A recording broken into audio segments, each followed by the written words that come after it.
저는 남편과 평생을 함께하며 살아왔습니다.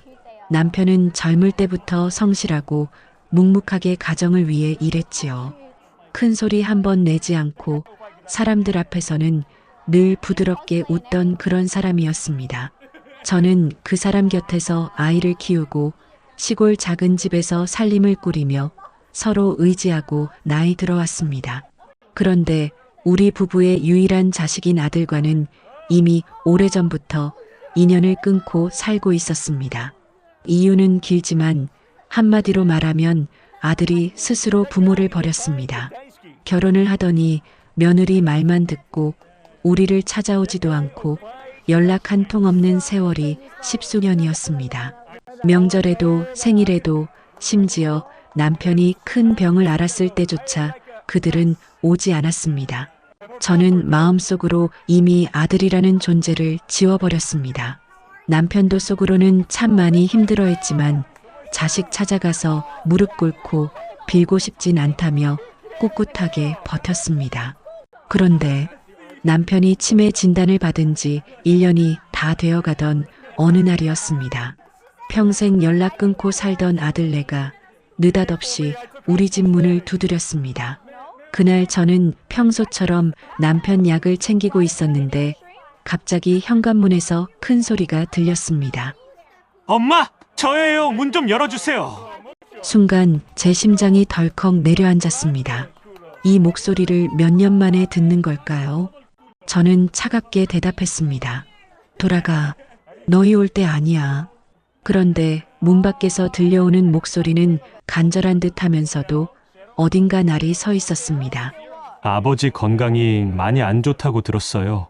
중요한 얘기가 있습니다. 잠깐만 뵙죠. 저는 문을 열어줄 마음이 전혀 없었습니다.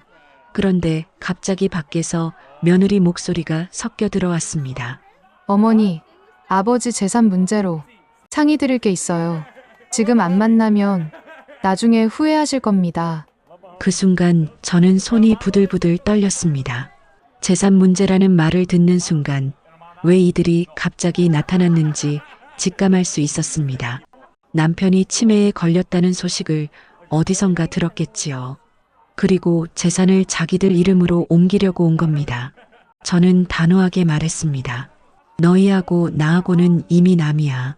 우리 재산에 손댈 생각하지 마. 그런데 그들은 물러서지 않았습니다. 마치 이미 계획이라도 세운 사람들처럼 목소리를 높였습니다. 어머니, 저희가 아버지 모실 테니까 재산 증여해 주세요. 아버지 지금 판단력 없으시잖아요. 그냥 서류만 쓰시면 돼요. 그 순간 저는 소름이 돋았습니다. 남편의 상태를 이렇게 뻔히 알면서도 오히려 그걸 이용하려는 태도라니. 그동안 연락 한 번 없던 사람들이 이럴 때만 찾아오는군요. 저는 그 자리에서 경찰을 부르고 싶을 정도로 분노가 치밀었지만 일단 마음을 가라앉혔습니다. 그리고 속으로 결심했습니다. 이대로는 절대 안 되겠다. 확실한 증거를 잡아서 이 사람들 다는 아니더라도 최소한 며느리는 법의 심판을 받게 해야겠다. 그날 밤 저는 남편을 재워놓고 거실불을 꺼둔 채 한참을 앉아 있었습니다. 눈앞에는 며느리의 싸늘하고도 탐욕스러운 눈빛이 떠나지 않았습니다. 지금이 기회예요. 아버님 정신 더 나빠지기 전에. 그 말이 계속해서 귓가에 맴돌았습니다. 그날 이후 저는 매 순간을 경계하며 살았습니다. 아들네가 다시 들이닥칠 것 같아 현관문 잠금 장치를 2번, 3번씩 확인했습니다. 심지어 마을 이장님께도 슬쩍 말씀드렸습니다. 혹시라도 낯선 차가 우리 집 앞에 오래 서 있으면 바로 연락 달라고요. 그리고 저는 본격적으로 증거를 모으기 시작했습니다. 남편이 치매 판정을 받은 진단서부터 평소의 생활 모습이 담긴 사진과 영상까지 전부 정리했습니다. 혹시라도 아버지가 멀쩡했다라고 주장할까봐 남편이 약을 먹고 있는 장면이나 같은 질문을 반복하는 모습을 휴대폰으로 촬영해 두었습니다. 며칠 뒤 아니나 다를까 아들네가 다시 찾아왔습니다. 이번엔 더 노골적이었습니다. 남편이 거실 의자에 앉아 있을 때 며느리가 곧장 옆에 앉아 종이 몇 장을 꺼냈습니다. 아버님, 이거 그냥 사인만 하시면 돼요. 편하게 해드릴게요. 종이 위에는 증여 계약서라는 글자가 선명하게 적혀 있었습니다. 저는 그 장면을 부엌에서 몰래 녹음하고 있었습니다. 남편이 멍하니 서류를 보며 고개를 갸웃거릴 때 며느리가 다급히 말했습니다. 그냥 사인만 하시면 돼요. 이거 하면 아버님, 편하게 지내실 수 있어요. 아들은 옆에서 거들었습니다. 아버지, 이건 우리 가족끼리 약속하는 거예요. 다른 사람한테 말하시면 안 돼요. 그 말투가 너무 은밀하고 은근히 협박처럼 느껴졌습니다. 저는 부엌 문을 살짝 열고 거실을 바라보다가 일부러 크게 기침을 했습니다. 그들이 화들짝 놀라며 저를 쳐다봤습니다. 이게 뭐 하는 짓이야?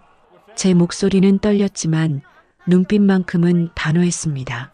며느리가 억지 웃음을 지으며 말했습니다. 아니에요. 어머니? 그냥 앞으로 어떻게 할지 이야기 나누고 있었어요. 그러면서 종이를 얼른 가방에 집어넣는 모습이 눈에 들어왔습니다. 그 순간 제 속으로 불이 활활 타올랐습니다. 저는 일부러 아무 말도 하지 않고 방으로 들어가 문을 잠갔습니다. 그리고 휴대폰에 녹음된 내용을 확인했습니다. 그들의 목소리, 증여라는 단어, 다른 사람한테 말하지 말라는 아들 목소리까지 전부 선명하게 담겨 있었습니다. 그날 밤 저는 녹음 파일을 3개로 나눠서 USB와 외장하드, 그리고 제 휴대폰에 각각 저장했습니다. 혹시라도 뺏기거나 삭제당할까 봐서였습니다. 그 다음부터 저는 아들네를 일부러 자주 불렀습니다. 남편 상태를 핑계로 그들이 더 대담해지는 순간을 기다렸습니다. 한 번은 며느리가 남편 방에 혼자 들어가서 서랍을 뒤적이는 소리를 들었습니다. 살금살금 다가가 보니 혼자 중얼거리더군요. 분명 여기 어딘가에 도장 있을 텐데. 그 순간 저는 방문을 열며 말했습니다. 찾으려는 게 그 도장이야? 내 시아버지 서명할 수 있게 하려고? 며느리는 얼굴이 하얗게 질리며 도망치듯 방을 나갔습니다. 저는 그 모습까지 전부 영상으로 남겼습니다. 이제 제 손에 있는 건 그들의 의도를 증명할 만한 확실한 증거들이었습니다. 저는 마음속으로 되뇌었습니다. 이제 곧 너희가 법정에서 마주하게 될 날이 온다. 며느리가 도망치듯 방을 나간 뒤로 저는 더욱 조심스럽게 움직였습니다. 겉으로는 아무 일 없었다는 듯 평온하게 행동했지만 속으로는 모든 장면 하나하나를 머릿속에 새기며 기록했습니다. 그들이 다시 덫을 놓을 때까지 기다려야 했습니다. 며칠 후 아들이 혼자 찾아왔습니다. 이번에는 며느리 없이 혼자 온 듯 했지만 얼굴에 잔뜩 경계심이 묻어 있었습니다. 거실에 앉자마자 아들이 꺼낸 말이 가관이었습니다. 엄마, 저희도 살기가 너무 힘들어요. 아버지 재산 조금만 미리 주시면 안 돼요? 나중에 다 정산해 드릴게요. 저는 눈을 가늘게 뜨며 물었습니다. 정산? 그게 무슨 뜻이니? 아들은 얼버무리며 웃었습니다. 그러니까 아버지 아직 살아 계실 때 절차를 미리 해두면 세금도 줄고 저희가 아버지 병원비도 더 잘 챙길 수 있잖아요. 그 말이 끝나기도 전에 저는 휴대폰을 꺼내 녹음을 켰습니다. 아들은 눈치를 챘는지 제 손을 한번 흘끗 보더군요. 하지만 이미 늦었습니다. 그의 목소리, 그 말투, 그 속내가 고스란히 녹음되기 시작했으니까요. 내 아버지 병원비를 너희가 챙기겠다고? 그동안 한 번도 오지도 않던 너희가? 제 말에 아들은 잠시 말을 잃었지만 곧 목소리를 높였습니다. 엄마, 그렇게 말씀하시면 서운하죠? 저희도 상황이 있었으니까. 그런데 지금이라도 이렇게 온 게 어디예요? 저는 그 순간 아들이 며느리와 똑같은 속셈을 가지고 있다는 걸 확신했습니다. 며느리는 직접적인 행동으로, 아들은 설득과 감정 호소로 재산을 빼앗으려 하고 있었던 겁니다. 그날 이후 저는 본격적으로 주변에 도움을 청하기 시작했습니다. 법률 상담을 위해 읍내 변호사 사무실을 찾아가 지금까지 녹음한 파일과 영상, 사진을 모두 보여주었습니다. 변호사는 심각한 표정으로 말했습니다. 이건 명백한 재산 강요와 기망 행위로 보입니다. 특히 치매 진단이 있는 상태라면 법적으로 더 불리하게 작용할 거예요. 증거는 절대 잃어버리지 말고 추가로 확보하세요. 그 말을 듣는 순간 제 마음속에 확신이 생겼습니다. 그래, 이 사람들 마음대로는 절대 안 되지. 그 후로 저는 남편이 진료를 받는 병원에도 부탁해 상태를 주기적으로 확인하는 진단서를 발급받았습니다. 치매 진행 정도가 날짜별로 기록되어야 나중에 법적으로 명확한 증거가 되기 때문이었습니다. 또한 우리 집 주변 CCTV 영상을 매달 한 번씩 확보해 두었습니다. 혹시라도 아들네가 몰래 와서 무언가를 훔치거나 또 다른 행동을 할 가능성을 대비한 것이었죠. 그러던 어느 날 저녁 며느리에게서 전화가 걸려왔습니다. 어머니, 저 이번 주에 혼자 찾아뵐게요. 얘기 좀 해요. 그 목소리는 예전처럼 공손한 척하지만 묘하게 서늘했습니다. 저는 아무렇지 않게 대답했습니다. 그래, 와라. 하지만 속으로는 이미 준비를 마쳤습니다. 거실과 부엌, 심지어 남편 방 한쪽에도 소형 녹음기를 숨겨두고 휴대폰은 항시 녹음 모드로 켜뒀습니다. 며느리가 무슨 말을 하든 어떤 행동을 하든 이제는 단 하나도 놓치지 않을 생각이었습니다.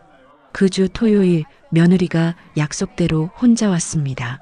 검은 코트를 입고 손에는 서류 봉투를 들고 있었습니다. 들어오자마자 남편을 흘끗 보고는 낮게 속삭이듯 말했습니다. 어머니, 이번에 아버지 명의 아파트 제 이름으로 잠깐만 바꿔놓자고요. 나중에 다시 돌려드릴게요. 저는 숨을 고르며 최대한 담담하게 물었습니다. 내 이름으로 바꾸면 왜 나중에 다시 돌려줘야 하니? 며느리는 조금도 주저하지 않았습니다. 세금 피하려고요. 어차피 상속받을 거잖아요. 미리 해두면 절차도 간단하고. 그 말까지 저는 선명하게 녹음했습니다. 이제 모든 퍼즐 조각이 맞춰지고 있었습니다. 그들이 왜 갑자기 나타났는지, 무슨 계획을 세웠는지, 어떻게 실행하려 했는지 전부 말이요. 며느리가 떠난 뒤 저는 녹음 파일을 다시 들었습니다.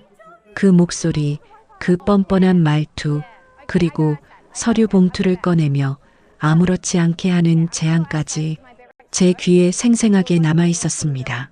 저는 그 순간 더 이상 이 일을 미루면 안 되겠다고 마음을 굳혔습니다. 다음 날 아침 저는 남편을 돌보고 나서 작은 가방에 USB와 외장하드 그리고 출력해둔 사진 자료를 챙겼습니다. 병원에서 발급받은 진단서, 날짜별로 찍어둔 남편의 상태 기록, CCTV 캡처 화면까지 한 번 더 확인했습니다. 그리고 읍내 경찰서로 향했습니다. 경찰서 민원 접수 창구에 앉아있는 경찰관은 제 이야기를 들으며 표정이 점점 굳어졌습니다. 며느리가 이런 식으로 접근했다고요? 치매 진단이 있는 상태에서? 저는 차분히 고개를 끄덕였습니다. 네. 그리고 아들도 같이 움직였습니다. 증거는 다 여기 있습니다. 경찰관은 자료를 하나씩 받아들고 컴퓨터 화면에 입력하면서 말했습니다. 이건 강요와 사기 미수 혐의가 충분히 적용될 수 있겠네요. 증거가 명확합니다. 그 말을 듣는 순간 제 어깨에 얹혀있던 무거운 돌덩이가 조금 내려간 듯 했습니다. 하지만 저는 거기서 멈추지 않았습니다. 저는 단순히 이 사람들이 재산을 노린 것만 문제 삼는 게 아닙니다. 앞으로 절대 저희 남편에게 접근하지 못하게 해주셔야 합니다. 경찰관은 고개를 끄덕이며 임시 접근 금지 명령 절차를 안내해 주었습니다.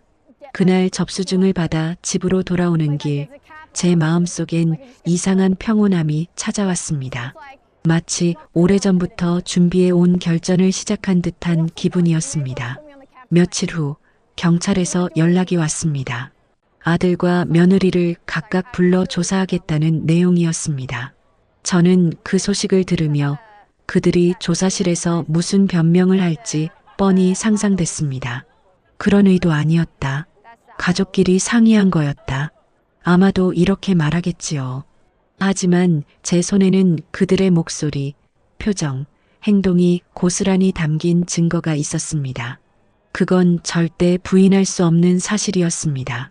조사 날짜가 다가오기 전날 저는 마지막 준비를 했습니다. 혹시 모를 상황에 대비해 자료 전부를 또 다른 USB에 복사해 변호사 사무실에도 맡겨두었습니다. 그리고 마음속으로 되뇌었습니다. 이번에는 절대 물러서지 않는다. 한 푼도, 한 조각도 이 사람들 손에 넘어가지 않게 하겠다. 조사 당일 저는 경찰서 복도 의자에 앉아 있었습니다. 조사실 문이 열리자 먼저 나온 사람은 아들이었습니다. 저를 보자마자 순간 눈을 피하더군요. 그 얼굴은 불안과 당황이 뒤섞인 표정이었습니다. 잠시 후 며느리가 나왔습니다. 평소 당당하던 기세는 온데간데 없고 입술을 꼭 깨물고 있었습니다. 그녀는 제 앞을 지나치며 작게 중얼거렸습니다. 이렇게까지 하실 줄은 몰랐네요. 저는 조용히 대답했습니다. 내가 한 짓을 보면 이렇게 하는 게 당연하지. 그 순간 그녀의 표정이 딱딱하게 굳어졌습니다. 저는 그 모습을 똑똑히 눈에 담았습니다. 이제 이 싸움은 단순한 가족 문제가 아니라 법과 정의의 영역이 된 겁니다. 경찰 조사가 끝난 뒤 며칠 동안은 잠잠했습니다. 아들과 며느리 모두 연락을 하지 않았고 집 앞에도 나타나지 않았습니다. 하지만 저는 이 고요가 오래가지 않을 거라는 걸 알고 있었습니다. 그들이 쉽게 물러날 사람들이 아니라는 걸 지난 세월로 충분히 배웠으니까요. 경찰로부터 전화가 걸려온 건 조사 후 2주가 지난 시점이었습니다. 사건이 검찰로 송치됐다는 소식이었습니다. 담당 수사관은 덧붙였습니다. 증거가 명확해서 기소 가능성이 높습니다. 다만 재산에 대한 추가 보호 조치는 민사 절차로 병행하셔야 합니다. 전화를 끊고 나서 저는 거실에 앉아 오래 생각했습니다. 남편은 여전히 제 옆에서 조용히 TV를 보고 있었지만 화면 내용보다는 손에 쥔 리모컨을 만지작거리는데 더 집중하고 있었습니다.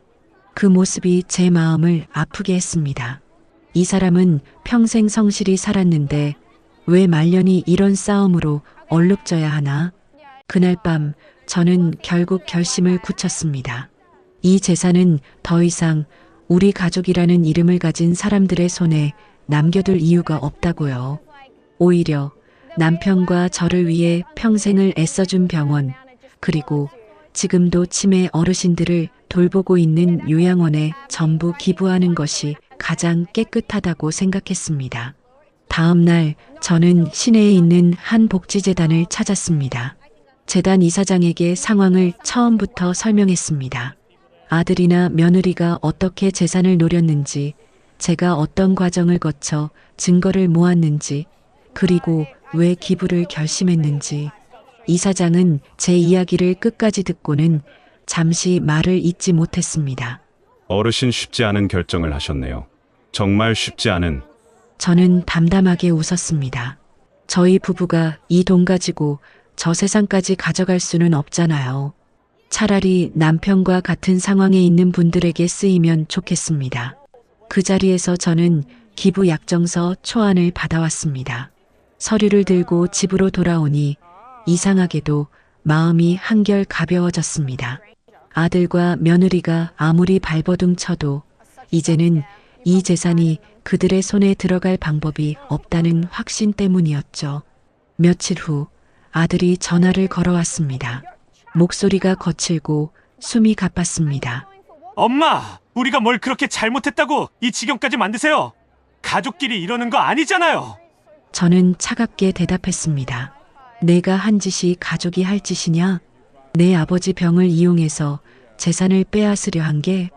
아들은 한참을 말이 없더니 갑자기 목소리를 낮췄습니다. 엄마, 기부 얘기 들었어요. 제발 그러지 마세요. 우리가 잘못했어요. 그 말에도 저는 흔들리지 않았습니다. 이제 와서 무슨 소용이니? 이미 서류 준비 다 됐다. 그 뒤로 며느리까지 전화를 걸어왔지만 저는 받지 않았습니다. 더 이상 그들의 목소리에 제 마음을 쓰고 싶지 않았습니다. 제 안에서 이미 끝난 인연이었으니까요. 이제 남은 건 재판 절차와 기부 계약을 공식적으로 체결하는 일뿐이었습니다. 저는 변호사와 함께 재판 준비를 하면서 동시에 재단과 기부 시기와 금액을 최종 조율했습니다. 모든 것이 완벽하게 맞물려 들어가는 기분이었습니다. 마치 오래전부터 이렇게 될 운명이었던 것처럼요. 재판은 생각보다 빨리 시작됐습니다. 첫 기일이 잡힌 날, 저는 변호사와 함께 법정에 들어섰습니다. 차가운 공기와 무거운 분위기 속에서 저는 한 걸음 한 걸음을 천천히 옮겼습니다. 앞줄에 앉은 아들과 며느리가 제 시선을 피하며 고개를 숙이고 있었습니다. 그들의 옆에는 역시 변호사가 앉아 있었지만 눈빛에는 자신감보다는 불안이 더 많아 보였습니다. 재판부가 들어오고 피고인석에 앉은 아들과 며느리의 신상 확인이 끝난 후 검사가 차분하게 공소 사실을 읽어내려갔습니다. 치매 환자인 피해자를 상대로 한 재산 강요와 기망행위, 증여를 강요하려 한 정황, 그리고 이를 입증할 증거들이 조목조목 언급됐습니다. 검사 목소리가 법정에 울려 퍼질 때마다 제 가슴은 먹먹하면서도 단단해졌습니다. 제 차례가 되자 저는 증인석에 앉았습니다. 판사가 제 이름을 확인하고 선서를 요구했습니다. 양심에 따라 숨김과 보탬이 없이 사실대로 말하겠습니다. 목소리가 떨리지 않도록 저는 손에 힘을 꽉 줬습니다. 검사가 질문을 던졌습니다. 피해자는 언제부터 치매 증세를 보였습니까? 저는 조용히 그러나 또렷하게 대답했습니다. 작년 초부터 증세가 나타났고 같은 해봄에 정식 진단을 받았습니다. 그 이후 피고인들과 연락을 한 적이 있습니까? 아니요. 진단 후에 연락을 한 적은 없습니다. 오히려 그 사람들이 먼저 찾아왔습니다. 찾아와서 어떤 이야기를 했습니까? 저는 준비해온 USB를 가리켰습니다. 여기에 전부 녹음돼 있습니다. 증여 계약서에 서명하라고 강요했습니다. 심지어 남편 상태를 이용하는 발언까지 했습니다. 판사는 고개를 끄덕이며 증거를 확인하라고 지시했습니다. 검사가 녹음 파일을 재생하자 법정 안에 며느리의 목소리가 울려 퍼졌습니다. 아버님, 그냥 사인만 하시면 돼요. 이거 하면 아버님, 편하게 지내실 수 있어요. 그 순간 며느리의 얼굴이 하얗게 질렸습니다. 아들은 고개를 푹 숙이고 눈을 감았습니다. 제 변호사가 마지막으로 질문했습니다. 증인은 이 사건 이후 재산을 어떻게 하실 계획입니까? 저는 잠시 숨을 고르고 대답했습니다. 이미 결심했습니다. 남편과 제 재산 전부를 치매센터와 관련 시설에 기부할 겁니다. 이 돈은 더 이상 가족이라는 이름을 앞세운 사람들의 욕심에 쓰이지 않을 겁니다. 그 말이 끝나자 법정 안은 잠시 정적에 휩싸였습니다. 판사조차도 서류를 넘기는 손길이 멈춘 듯 보였습니다. 저는 그 순간 제 마음속에 남아있던 두려움이 완전히 사라지는 걸 느꼈습니다. 그 후 몇 차례의 공판이 더 이어졌습니다. 아들과 며느리는 끝까지 그럴 의도가 없었다고 주장했지만 증거와 진술은 너무도 명확했습니다. 마지막 재판날 판사는 단호하게 판결을 내렸습니다. 피고인들에게 징역형을 선고하며 피해자와의 접촉을 금지한다. 판결문이 낭독되는 동안 저는 한 번도 고개를 돌려 그들을 보지 않았습니다. 이제 그들과의 인연은 완전히 끝났으니까요. 기부 서명식이 끝난 뒤 제 삶은 한결 조용해졌습니다. 집 앞에 서성이던 낯선 차도, 문 앞에 놓여있던 불쾌한 메모도 더 이상 보이지 않았습니다. 아들과 며느리는 판결 이후 접근금지 명령 때문에 저희 집 근처에는 발도 들이지 못했고 전화 한 통조차 오지 않았습니다. 처음에는 그 고요가 낯설었습니다. 십수년 동안 이어진 불안과 긴장, 그리고 싸움이 하루아침에 사라지니 마치 허공에 떠 있는 기분이었습니다. 그러나 시간이 조금 흐르자 그 고요가 주는 안도감이 제 마음을 채우기 시작했습니다. 남편과의 하루는 여전히 단순했습니다. 아침에 약을 챙기고 간단히 죽을 끓여드린 뒤 창가에 앉혀 햇볕을 쬐게 했습니다. 예전 같으면 며느리나 아들이 다시 들이닥칠까 문밖 소리에 예민하게 귀를 기울였을 텐데 이제는 그럴 필요가 없었습니다. 창문을 열어둔 채 바람 소리를 들으며 차를 마실 수 있다는 사실이 이렇게나 큰 평화를 주는 줄 그제서야 알았습니다. 기부 소식이 지역 신문에 실리면서 마을 사람들 몇몇이 찾아와 인사를 건넸습니다. 정말 큰 결심하셨어요. 어르신 덕분에 많은 분들이 도움을 받을 겁니다. 저는 그저 웃으며 대답했습니다. 제 욕심 버린 것뿐이에요. 남편이 남긴 건 돈이 아니라 사람답게 살라는 가르침이었으니까요. 그날 이후 복지재단에서 가끔 소식을 전해왔습니다.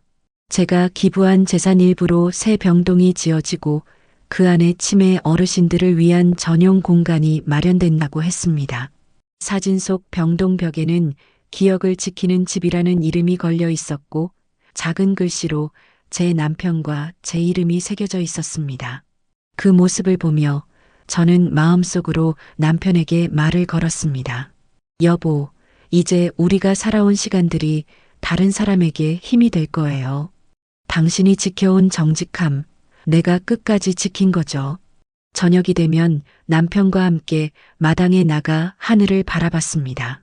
남편은 예전처럼 긴 대화를 나누진 못했지만 가끔 제 손을 꼭 잡았습니다. 그 온기를 느낄 때마다 저는 혼자가 아니라는 사실에 감사했습니다. 아들과 며느리는 제 삶에서 완전히 사라졌습니다. 그 공백이 처음엔 아프게 느껴질 줄 알았지만 오히려 제 마음은 더 단단해졌습니다. 남편과 저, 그리고 우리가 선택한 길만이 남았으니까요. 기부를 마치고 몇 달이 지나자 제 일상에도 작은 변화들이 하나둘씩 자리 잡기 시작했습니다. 가장 먼저 달라진 건 제 마음의 무게였습니다. 예전엔 하루를 시작할 때마다 혹시 오늘 무슨 일이 벌어질까 하는 불안이 있었지만 이제는 그런 두려움이 사라졌습니다. 그 빈자리를 대신 채운 건 조용하고 단단한 평온함이었습니다. 마을 사람들과의 관계도 조금씩 회복됐습니다. 아들과 며느리 때문에 그동안 제 집을 피해 다니던 이웃들이 다시 찾아와 안부를 묻고 차를 마시고 갔습니다. 그들은 제게 이런 말을 했습니다. 어르신, 이제는 마음 놓으셔도 돼요. 마을 사람 모두가 알고 있어요. 어르신이 어떤 분인지. 남편은 여전히 하루하루 기억을 조금씩 잃어가고 있었지만 저는 그걸 담담하게 받아들였습니다. 예전 같으면 절망스럽고 화도 났을 텐데 지금은 오히려 그 빈 공간을 채우는 게 제 몫이라는 생각이 들었습니다. 남편이 예전 이야기를 떠올릴 때면 저는 천천히 웃으며 맞장구를 쳐주었습니다. 그래요, 여보. 그때 참 좋았죠. 우리가 힘들어도 웃으면서 살았잖아요. 기부 소식이 널리 알려지면서 재단에서는 종종 초청장을 보내왔습니다. 새로 완공된 병동 개관식, 후원자 감사 행사, 그리고 치매 환자 가족들을 위한 간담회에 저를 초대했습니다. 저는 모든 행사에 다 참석하지는 않았지만 가끔은 찾아가서 다른 가족들과 이야기를 나눴습니다. 그들은 제 이야기를 들으며 울기도 하고 용기를 얻었다고 하기도 했습니다. 그럴 때마다 저는 마음속으로 생각했습니다. 내가 선택한 길이 틀리지 않았구나. 봄이 되던 어느 날 재단에서 한 통의 전화를 받았습니다. 어르신, 기부금으로 지어진 병동 입구에 어르신과 남편분의 이름을 새겼습니다. 한번 보러 오시겠어요? 저는 남편을 휠체어에 태우고 병동을 찾았습니다. 하얀 벽 위에 걸린 금속 명패 속에는 남편의 이름이 빛나고 있었습니다. 남편은 한참 동안 그 명패를 바라보다가 제 손을 꼭 잡았습니다. 말은 없었지만 그 손의 힘이 모든 감정을 대신 전해주는 듯 했습니다. 그날 돌아오는 길에 저는 하늘을 올려다봤습니다. 짙은 파란색 하늘 사이로 흰 구름이 천천히 흘러갔습니다. 그 아래서 저는 조용히 혼잣말을 했습니다. 이제 진짜 끝이네. 미련도 두려움도 미움도 다 여기서 놓고 간다. 집에 돌아와 마당에 앉아 있으니 시원한 바람이 불어왔습니다. 저는 남편에게 따뜻한 차를 건네며 말했습니다. 여보, 우리 남은 시간은 그냥 이렇게 조용하게 서로 보면서 살아요. 다른 건 아무것도 필요 없어요. 그 순간 남편이 희미하게 웃었습니다. 그 웃음 하나면 충분했습니다. 그동안의 싸움, 상처, 분노가 모두 그 미소에 녹아 사라지는 것 같았습니다. 그 평온한 날들이 몇 달쯤 이어졌을 때였습니다. 늦은 오후 남편과 함께 마당에 앉아 차를 마시고 있는데 낯선 번호로 전화가 걸려왔습니다. 처음엔 단순한 광고 전화인 줄 알고 받지 않으려 했지만 혹시 재단에서 온 연락일 수도 있다는 생각에 전화를 받았습니다. 안녕하세요. 어르신 박철민 수사관입니다. 순간 제 심장이 2번, 3번 더 빨리 뛰기 시작했습니다. 이미 재판도 끝났는데 무슨 일인가 싶었습니다. 며느리와 관련해서 추가 진술이 필요해 연락드렸습니다. 경찰의 말에 저는 눈썹을 찌푸렸습니다. 이미 판결도 났는데 무슨 추가 진술이요? 경찰은 잠시 말을 고르더니 조심스럽게 설명했습니다. 며느리가 이번 사건 외에도 다른 피해자들에게 유사한 방식으로 접근한 정황이 드러났습니다. 어르신 사건이 그 수사에 중요한 참고가 될 수 있습니다. 그 말을 듣는 순간 제가 그동안 느껴왔던 섬뜩한 직감이 맞았다는 걸 알았습니다. 며느리의 행동은 단발성이 아니었던 겁니다.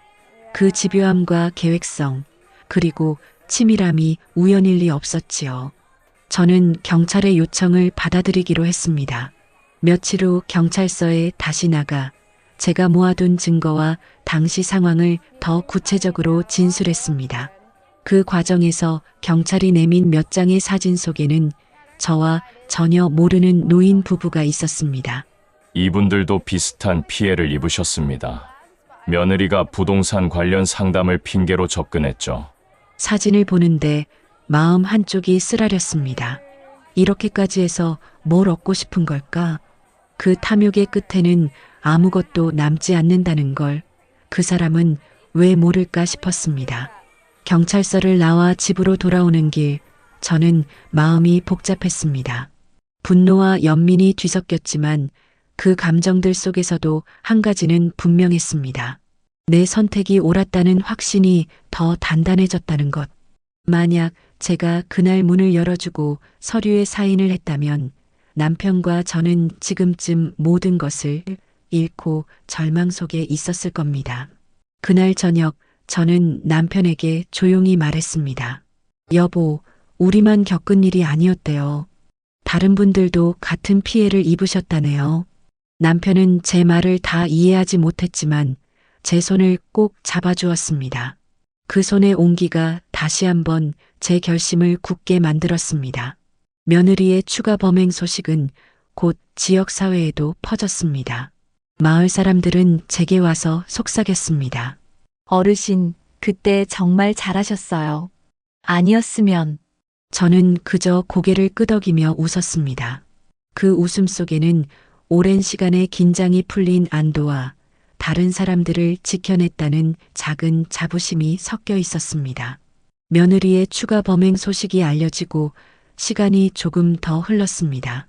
경찰은 다른 피해자들의 진술을 모아 사건을 확대 수사했고 그 과정에서 제 사건 역시 중요한 사례로 계속 언급됐습니다. 저는 더 이상 수사에 직접 참여할 일은 없었지만 종종 담당 형사에게서 연락이 와 상황을 전해 듣곤 했습니다. 그러면서 제 마음속에 남아있던 묵직한 응어리가 조금씩 풀려나가기 시작했습니다. 그동안 저는 아들과 며느리에 대한 분노와 실망, 그리고 배신감에 사로잡혀 있었습니다. 그 감정이 하루하루를 버티게 하는 힘이 되기도 했지만 동시에 제 마음을 무겁게 짓눌러 왔던 것도 사실이었습니다. 어느 날 아침 남편과 함께 병원 진료를 마치고 돌아오는 길이었습니다. 봄바람이 부드럽게 불었고 길가에는 노란 유채꽃이 활짝 피어 있었습니다. 남편이 갑자기 제 손을 잡으며 웃었습니다. 그 미소는 예전처럼 또렷하지 않았지만 그 안에 담긴 온기만큼은 변함없었습니다. 그 순간 저는 깨달았습니다. 지금 제 옆에 있는 이 사람, 그리고 우리가 함께한 시간들이야말로 제가 지켜야 할 전부였다는 거요. 재산이든 다른 사람들의 인정이든 그런 건 부차적인 것이었습니다. 남편이 제 옆에 있다는 사실 하나만으로도 저는 이미 충분히 가진 사람이었습니다. 그날 저녁 마당 평상에 앉아 하늘이 붉게 물드는 걸 바라보며 저는 속으로 중얼거렸습니다. 이제 진짜로 놓아야겠다. 그 사람들에 대한 미움도 원망도 다 마음을 내려놓으니 오히려 남은 시간이 더 소중하게 느껴졌습니다. 남편과 함께하는 하루하루를 기록하고 싶어 작은 공책을 꺼냈습니다. 아침에 무슨 대화를 나눴는지, 어떤 반찬을 좋아했는지, 어떤 음악을 들으며 웃었는지, 그 소소한 기록이 쌓일수록 제 마음도 차분해졌습니다. 며칠 뒤 복지재단에서 연락이 왔습니다. 치매센터 신축 병동이 완공되었고 첫 입주 어르신들이 들어온다고 했습니다. 저에게도 와서 함께 축하해달라고 했습니다. 남편을 모시고 그곳을 찾았을 때 새하얀 건물과 정원, 그리고 환하게 웃는 직원들의 모습이 눈에 들어왔습니다. 병동 입구 한쪽 벽에 걸린 명패에는 여전히 제 남편과 제 이름이 새겨져 있었습니다. 남편은 그걸 한참 바라보다가 조용히 속삭였습니다. 우리 이름이 여기 있네. 그 목소리는 희미했지만 저는 그 안에 담긴 의미를 또렷하게 느낄 수 있었습니다. 남편과 함께 병동 안으로 들어섰을 때 깨끗하게 정돈된 복도와 창문 너머로 들어오는 따뜻한 햇빛이 제 마음까지 환하게 비쳤습니다. 벽에는 치매 환자들을 위한 그림과 사진이 걸려 있었고 조용히 흐르는 음악이 병동 전체를 감싸고 있었습니다. 간호사 한 분이 다가와 우리를 반갑게 맞이했습니다. 어르신, 여기가 다 기부 덕분에 완성된 곳이에요. 많은 분들이 여기서 편안하게 지내실 겁니다. 저는 그 말을 들으며 남편 쪽을 바라봤습니다. 남편은 천천히 고개를 끄덕이며 복도 양옆을 살펴보고 있었습니다. 그 눈빛이 잠시나마 예전에 맑고 단단했던 모습과 닮아 있었습니다. 우리는 천천히 병동을 걸었습니다. 넓은 휴게실 창가에는 어르신 몇 분이 앉아 차를 마시며 이야기를 나누고 있었고 작은 정원에는 이미 봄꽃이 피기 시작했습니다. 남편은 그 꽃을 한참 바라보다가 제 손을 꼭 잡았습니다. 그 손길에는 말로 표현하기 힘든 따뜻함이 담겨 있었습니다. 여보, 여기 참 좋네요. 남편이 짧게 그렇게 말했을 때 제 가슴 한가운데가 뭉클하게 울렸습니다. 이곳이 단지 건물이 아니라 사람들의 남은 시간을 지켜주는 안식처라는 생각이 들었습니다. 병동을 한 바퀴 돌아보고 나서 우리는 기념으로 작은 사진을 찍었습니다. 남편은 제 옆에서 환하게 웃고 있었고 저는 그 미소를 오래도록 간직하고 싶어 카메라를 조금 더 가까이 당겨 찍었습니다. 그 사진 속 우리 둘의 모습은 오랜 세월의 상처를 이겨낸 사람들의 얼굴이었습니다. 집으로 돌아오는 길, 저는 차 안에서 창밖을 바라보며 마음속으로 조용히 다짐했습니다. 이제 남은 시간은 오직 우리 둘을 위해 쓰자. 더 이상 과거에 발목 잡히지 말고 미움 대신 고마움으로 채우자. 그날 밤 저는 잠자리에 들기 전 남편의 손을 잡고 말했습니다. 여보, 이제 우리 마음 편히 지내요. 남은 날은 그냥 서로 보고 웃으면서 살아요. 남편은 대답 대신 제 손을 더 세게 잡았습니다. 그 온기가 제 마음 깊은 곳까지 스며들었습니다. 그 후로 우리 집의 하루는 아주 단순하게 흘러갔습니다. 아침이면 창문을 열어 햇볕을 들이고 남편에게 약을 챙겨주고 간단한 식사를 함께 했습니다. 오전에는 라디오를 켜놓고 예전 가요를 들었고 오후에는 마당에 나가 꽃을 가꾸거나 차를 마셨습니다. 그렇게 며칠, 몇 주가 흘렀습니다. 그런데 초여름이 시작되려던 어느 날 우편함 속에서 두툼한 봉투 하나를 발견했습니다. 보낸 사람 이름은 없었지만 받는 사람 난에는 제 이름이 또박또박 적혀 있었습니다. 봉투를 열어보니 편지와 함께 오래된 사진 한 장이 들어 있었습니다. 편지는 짧았습니다. 이 편지를 쓰는 이유는 그동안의 잘못을 조금이라도 갚고 싶어서입니다. 변명은 하지 않겠습니다. 다만 언젠가 용서받을 날이 오길 바랍니다. 사진 속에는 오래전 가족 모임에서 찍힌 모습이 담겨 있었습니다. 아직 젊었던 저와 남편, 그리고 그 옆에 있던 아들, 며느리, 그리고 손주가 웃고 있었습니다. 그 웃음이 지금의 기억 속 모습과는 너무 달라서 잠시 동안 숨이 막히는 것 같았습니다. 남편에게 사진을 보여주자 그는 한참을 들여다보다가 조용히 물었습니다. 이 사람들이 누구예요? 그 질문에 가슴이 먹먹해졌습니다. 모든 기억을 잃어가는 남편 앞에서 저는 사진 속 인물들의 이름을 굳이 말하지 않았습니다. 그저 미소 지으며 대답했습니다. 그냥 예전에 알던 사람들이에요. 편지를 보며 마음 한구석이 흔들렸지만 그 감정이 용서로 이어지지는 않았습니다. 다만 그 편지가 주는 묘한 감정이 있었습니다. 이제는 그들이 제 삶을 뒤흔들 수 없다는 확신과 함께 어쩌면 나도 조금은 내려놓을 수 있다는 마음이 스며든 것이었습니다. 그날 밤 저는 편지와 사진을 작은 상자에 넣어 서랍 깊숙이 넣어두었습니다. 버리지는 않았지만 자주 꺼내보지도 않을 겁니다. 그건 이제 과거의 한 조각일 뿐 제 현재와 미래를 흔들 권리는 없으니까요. 편지를 서랍 속에 넣어둔 뒤로 계절은 천천히 여름에서 가을로 넘어갔습니다. 아침 저녁으로 바람이 서늘해졌고 마당의 감나무 잎은 조금씩 붉게 물들기 시작했습니다. 남편과 저는 여전히 같은 자리, 같은 시간에 앉아 하루를 보냈습니다. 가을 햇살은 부드러웠습니다. 남편을 휠체어에 태워 동네 작은 공원을 한 바퀴 돌고 나면 그가 잠시 눈을 감고 햇볕을 쬐는 시간이 있었습니다. 그 모습을 보며 저는 속으로 중얼거렸습니다. 이 시간이 오래오래 이어졌으면 좋겠다. 하지만 한편으로는 시간이 우리를 기다려주지 않는다는 것도 잘 알고 있었습니다. 남편의 기억은 조금씩 흐려지고 말수도 줄어들었지만 손을 잡으면 여전히 힘을 주어 주었습니다. 그 온기 하나로 저는 하루를 버틸 수 있었습니다. 어느 날 복지재단에서 가을 행사를 연다며 초대장을 보내왔습니다. 기부한 사람들과 병동 어르신, 그리고 그 가족들이 함께 모이는 자리였습니다. 저는 남편과 함께 참석하기로 했습니다. 그곳에서 우리는 여러 사람들의 인사를 받았습니다. 어르신 덕분에 아버지가 좋은 곳에서 지내고 계세요. 정말 감사합니다. 그 말들이 제 가슴속 깊이 울렸습니다.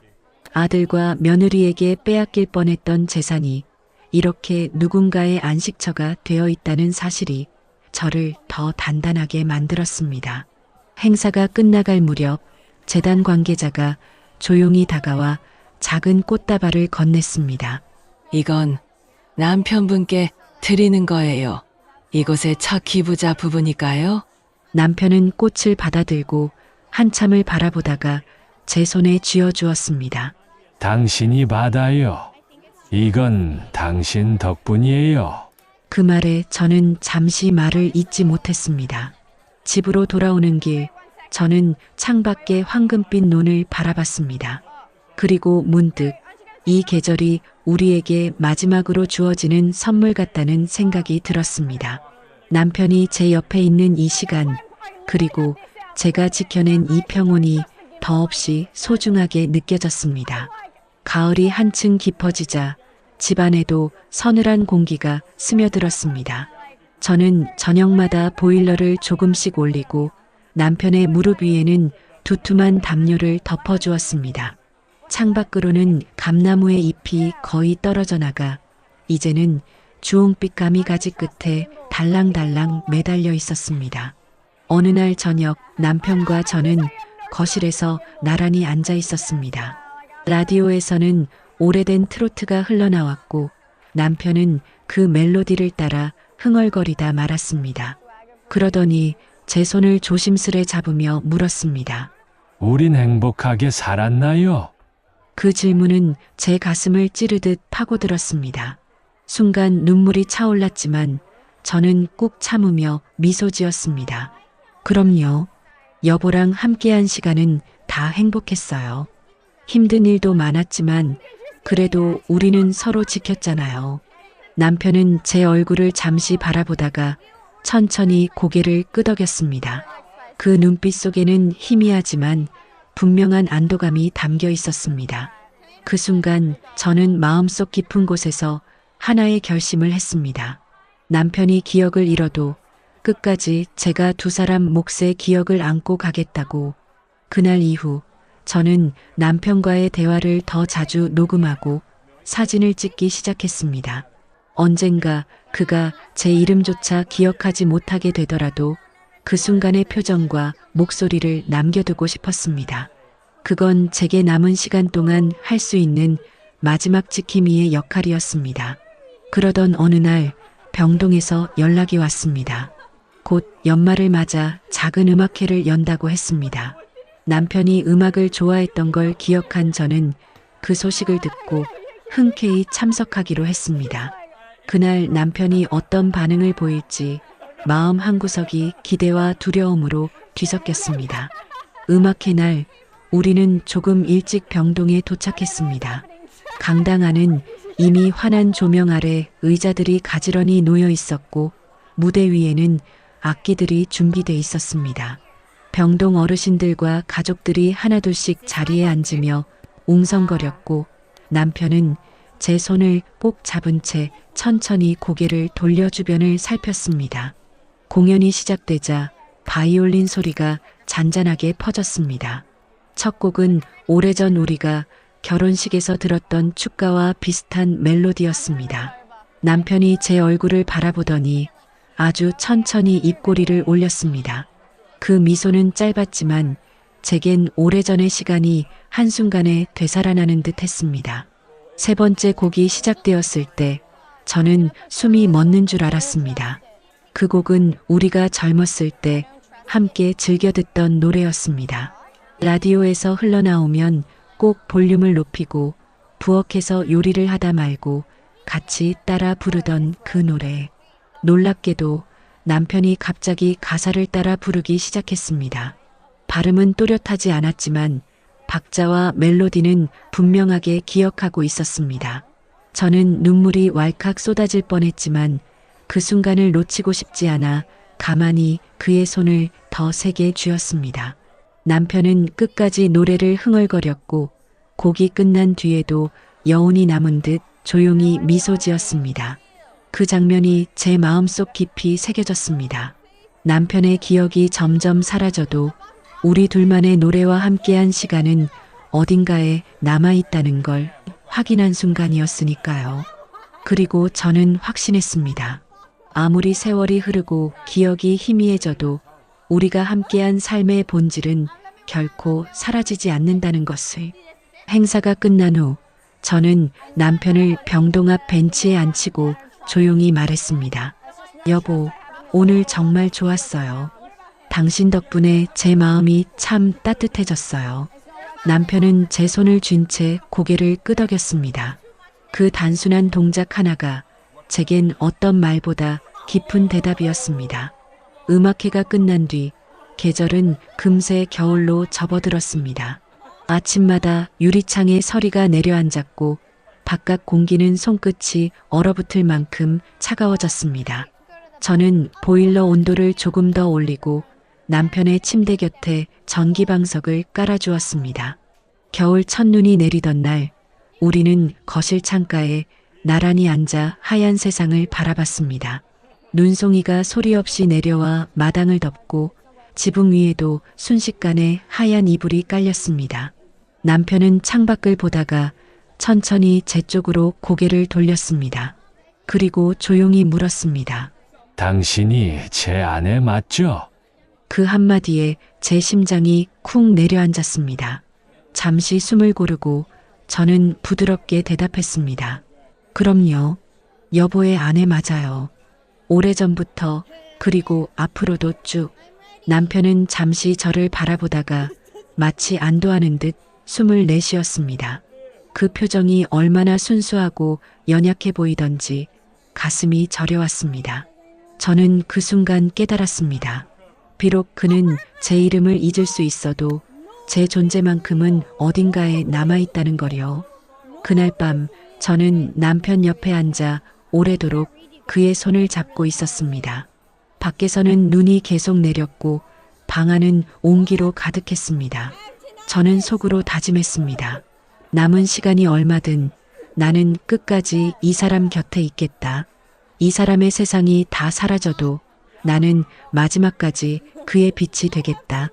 이 결심을 한 순간 마음 한구석에 남아있던 지난날의 상처와 분노가 서서히 녹아내렸습니다. 아들과 며느리에 대한 미움도 그들이 남긴 상흔도 이제는 더 이상 제 안에서 힘을 쓰지 못했습니다. 그 자리를 대신 채운 건 오직 남편과의 지금 이 순간이었습니다. 겨울이 깊어가던 어느 날 병동에서 특별한 소식이 전해졌습니다.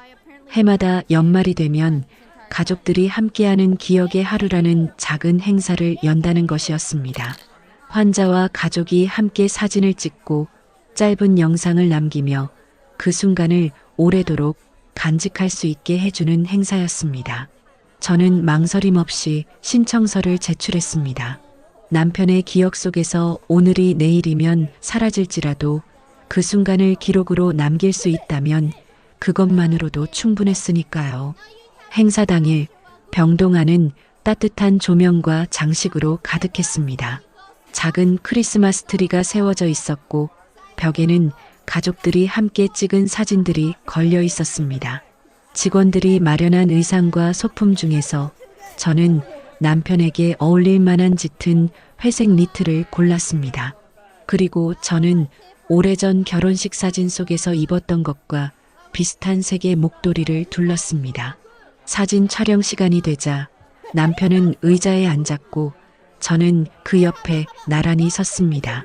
사진작가가 웃으라고 말했을 때 남편은 잠시 저를 바라보다가 미소를 지었습니다. 그 표정은 예전의 그와 너무도 닮아 있었습니다. 찰칵 셔터 소리가 울리고 그 순간이 영원히 프레임 속에 담겼습니다. 촬영이 끝난 뒤 짧은 영상 인터뷰 시간이 있었습니다. 직원이 남편에게 물었습니다. 지금 옆에 계신 분이 누구세요? 남편은 잠시 생각하더니 또박또박 대답했습니다. 내 사람이에요. 그 한마디에 저는 눈물이 왈칵 쏟아질 뻔했지만 꾹 참으며 그의 손을 잡았습니다.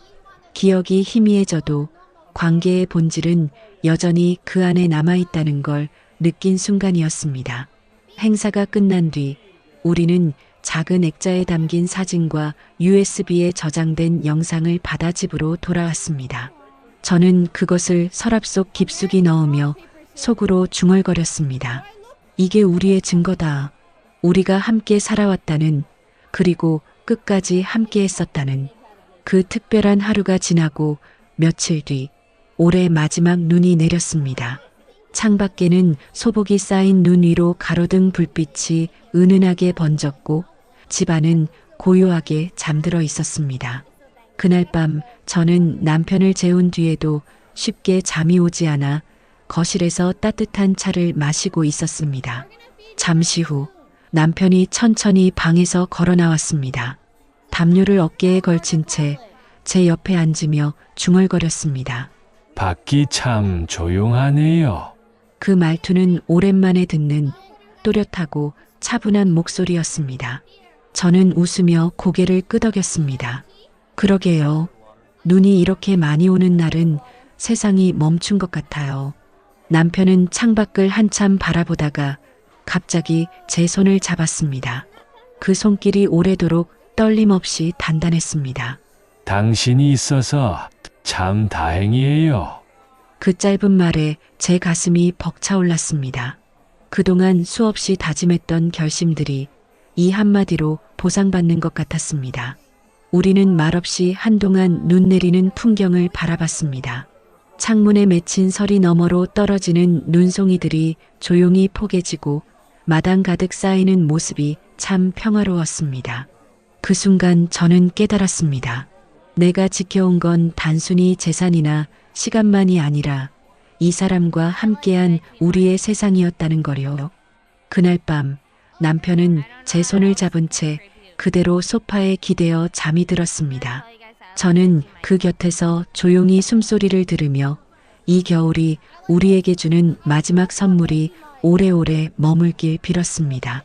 겨울의 끝자락, 햇살이 조금씩 길어지기 시작한 어느 날이었습니다. 찬바람 속에도 봄 기운이 스며드는 듯했고 마당 한쪽의 매화나무 가지에는 작은 봉우리가 맺히고 있었습니다. 그날은 남편의 컨디션이 유난히 좋아 보였습니다. 아침 식사를 마치고 나서 그는 스스로 휠체어 대신 천천히 걸어 마당으로 나가자고 했습니다. 저는 팔을 붙잡아주며 조심조심 그를 마당으로 이끌었습니다.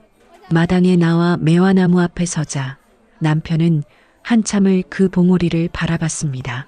그리고 조용히 말했습니다. 이 나무 우리가 처음 이 집에 왔을 때도 있었죠? 저는 순간 숨이 멎을 뻔했습니다. 잊은 줄 알았던 기억을 아주 선명하게 떠올린 것이었으니까요. 맞아요, 여보. 그때 이 나무는 아주 작았는데 우리랑 같이 나이를 먹었죠. 남편은 고개를 끄덕이며 손을 뻗어 봉우리를 살짝 만졌습니다. 그 손끝이 아주 조심스러웠습니다. 마치 오래 기다린 무언가를 다시 만나는 것처럼요. 우리는 그렇게 한동안 나무 앞에 서 있었습니다. 바람이 불어 봉우리가 살짝 흔들렸고 그 안에서 봄이 다가오고 있다는 조용한 기척이 느껴졌습니다.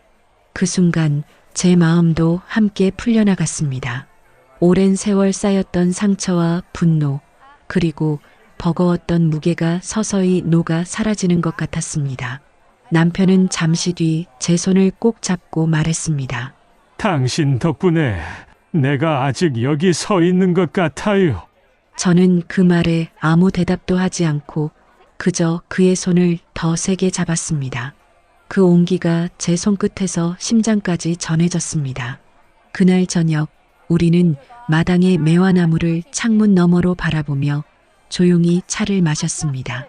밖은 아직 겨울이었지만 제 마음속에는 이미 봄이 피기 시작하고 있었습니다. 며칠 뒤 햇살이 한층 더 따뜻해진 아침이 찾아왔습니다. 창문을 열자 매화나무 봉우리 몇 개가 드디어 터져 흰 꽃잎이 모습을 드러냈습니다.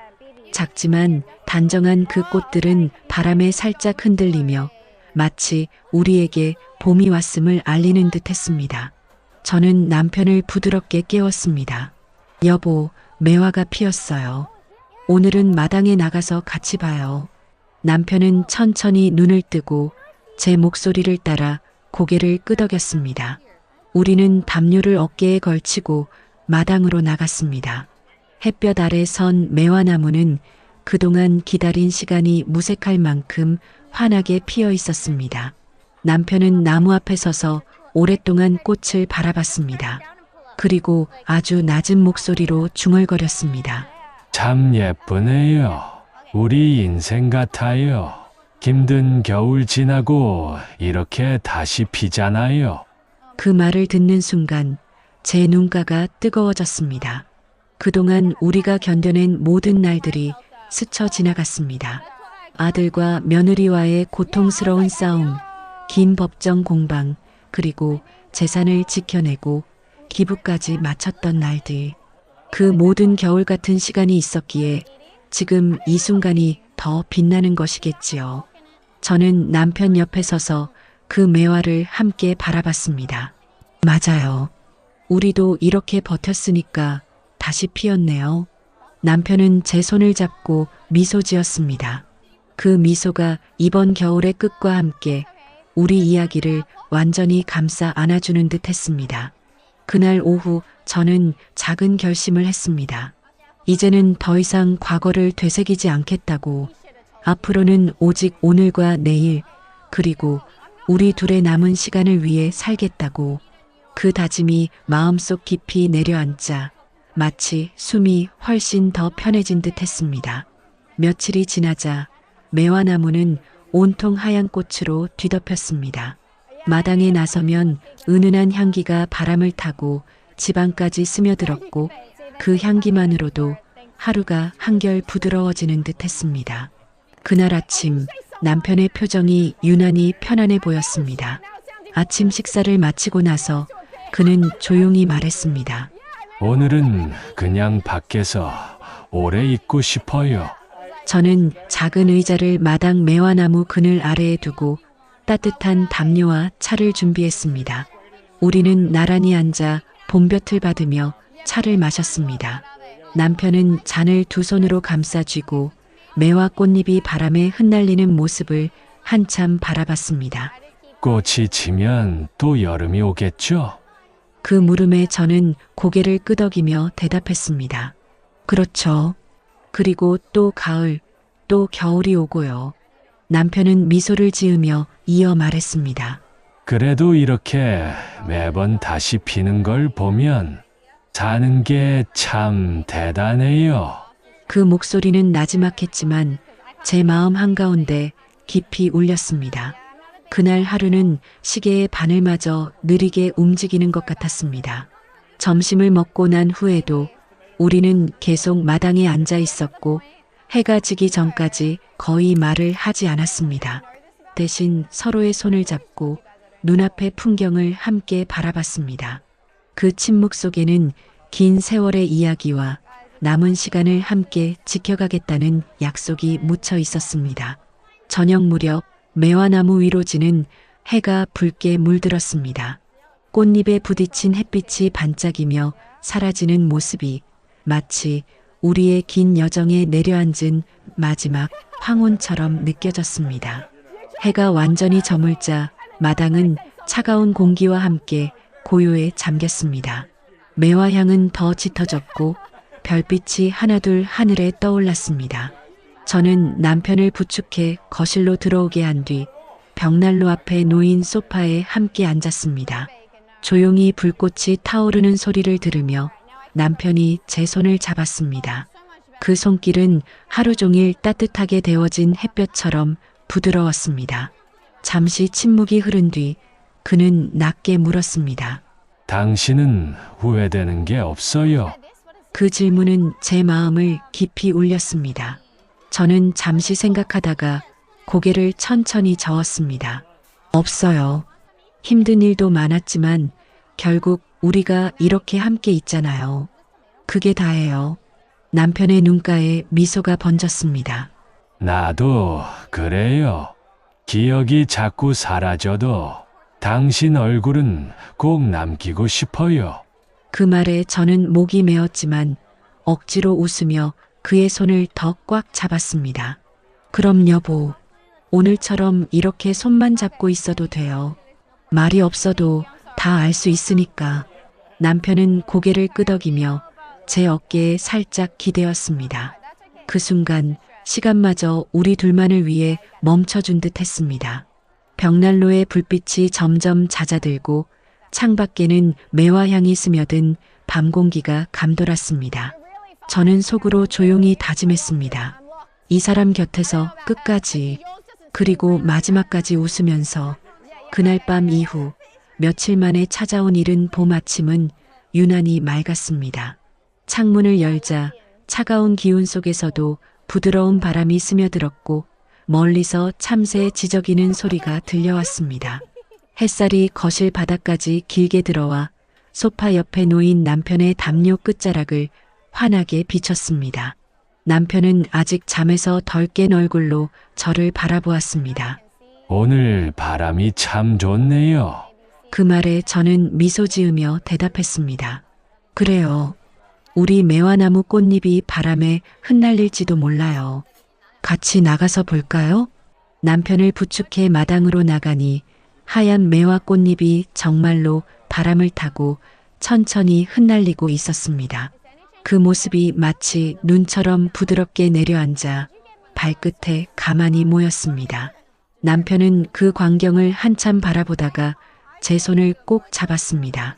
당신이 이 모든 걸 지켜줬잖아요. 그래서 내가 지금 여기 있는 거예요. 그 목소리는 나직했지만 봄바람보다 따뜻하게 제 가슴속을 파고들었습니다. 저는 잠시 말을 잇지 못하다가 그저 고개를 끄덕이며 손을 더 세게 쥐었습니다. 우리는 매화나무 그늘 아래 놓인 의자에 나란히 앉아 있었습니다. 꽃잎이 흩날리고 햇빛이 반짝이며 얼굴을 스쳤습니다. 시간이 느리게 흐르는 듯했고 그 느린 흐름 속에서 저는 알 수 있었습니다. 이 순간이야말로 우리가 살아온 모든 날들의 답이라는 것을. 남편이 조용히 웃으며 말했습니다. 우리 오늘 참 살고 있네요. 그 짧은 한마디가 제 마음속 깊은 곳에 오래도록 울려 퍼졌습니다. 그 봄날 이후로 저는 하루하루를 더 깊이 느끼며 살았습니다. 과거의 분노나 상처가 떠오를 때면 매화 꽃잎이 흩날리던 그 아침을 떠올렸습니다. 남편이 제 손을 꼭 잡으며 했던 말, 우리 오늘 참 살고 있네요. 그 한마디가 제 마음속에서 조용히 자라 모든 아픈 기억들을 덮어주었습니다. 아들과 며느리는 여전히 소식이 없었지만 더 이상 그들의 부재가 저를 흔들지 않았습니다. 그들은 제 삶에서 이미 먼 계절이었고 저는 지금 제 곁에 있는 단 한 사람과 남은 시간을 지켜가는 것으로 충분했습니다. 여름이 오기 전 매화 꽃잎은 모두 떨어지고 초록 잎이 무성하게 자라났습니다. 그 나무 아래서 남편과 저는 종종 차를 마셨습니다. 햇빛이 잎 사이로 스며들고 바람이